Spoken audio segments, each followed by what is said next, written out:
வணக்கம் மக்களை, சற்று முன் கிடைத்த தகவல் ஒன்றை பார்க்க போகிறோம்.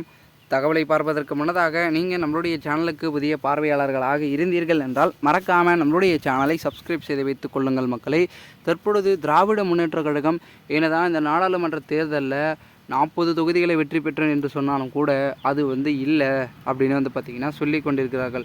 அவர்கள் வெற்றி பெற்றது 39 தொகுதிகள் தான், ஆனால் 40 என்று சொல்கிறார்கள் என்று முக்கியமான தலைவர்கள் ஒரு பக்கம் சொல்லி கொண்டிருக்கிறார்கள். ஒரு சில பொதுமக்கள் எல்லாம் என்ன சொல்கிறார்கள் என்றால், நாங்கள் பாஜக வர வேண்டாம் என்று தான் நினைத்தோம் என்று தவிர மற்றபடி டிஎம்கே வர வேண்டும் என்று நினைக்கவில்லை என்று சொல்லி ஒரு சில புள்ளிகள் பார்த்திங்கன்னா பேட்டியின் மூலமாகவே தெரிவிக்கிறார்கள்.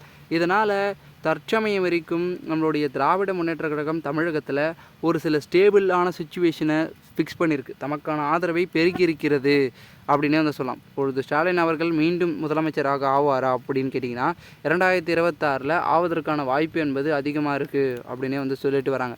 காரணம் என்னவென்றால், இந்த ஒரு மக்களவை தேர்தலிலே பெருமிதத்தில் ஆதரவு கிடைத்திருப்பதன் காரணமாக சட்டமன்ற தேர்தலிலும் கிடைக்கும் அப்படின்றது சொல்கிறாங்க.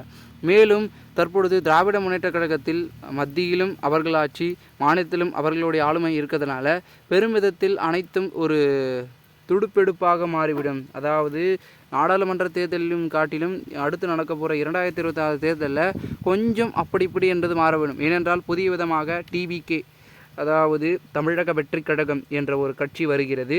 அதன் பிறகு அடுத்தடுத்த தேர்தல்களில் முன்னேறி கொண்டிருக்கும் என்டிகே, நாம் தமிழர் கட்சி என்று இரு கட்சிகளும் புதிய தலைமுறைகளுக்கு கவர்ந்திருக்கக்கூடிய ஒரு கட்சியாக பார்க்கப்படுகிறது. புதிய தலைமுறையினர் வாக்குகள் அதிகமாக இருக்கிறது. புதிய வாக்காளர்கள் அதிகமாகவே நம்மளுடைய இரு கட்சிகளுக்கும் செலுத்தி வருவதன் காரணமாக திமுகவை அவர்கள் பெரிதாக கண்டுக்கவில்லை என்பது ஒரு யதார்த்தமாக பார்க்கப்படுகிறது. ஆகையால் திராவிட முன்னேற்ற கழகத்தின் ஒரு எதிர்பார்ப்பே புதிய தலைமுறை வாக்காளர்களை கவர் பண்ணுவதே. அதற்கு 2026க்குள் பலவிதமான திட்டங்களை போட்டு அவர்களை இழுக்க வேண்டும் என்ற ஒரு நோக்கத்தில் அவர்கள் இருந்து கொண்டிருப்பதாகவும் ஒரு சில தகவல்கள் என்பது தெரிவிக்கப்படுகிறது. ஆகையால் என்ன நடக்கப் போகிறது என்று ஒரு பக்கம் இருந்தாலும் கூட மிகப்பெரிய அளவில் திராவிட முன்னேற்ற கழகத்தின் இந்த ஒரு தேர்தல் ஏற்க முடியுமா இல்லை ஏற்காமல் போகுமா அப்படின்றது தான் பார்க்கப்படுகிறது. இதற்கு இடையில் இடைத்தேர்தல், விக்கிரவாண்டி இடைத்தேர்தல் ஒன்று இருக்கிறது, அதையும் பார்த்து கொண்டிருக்கிறார்கள்.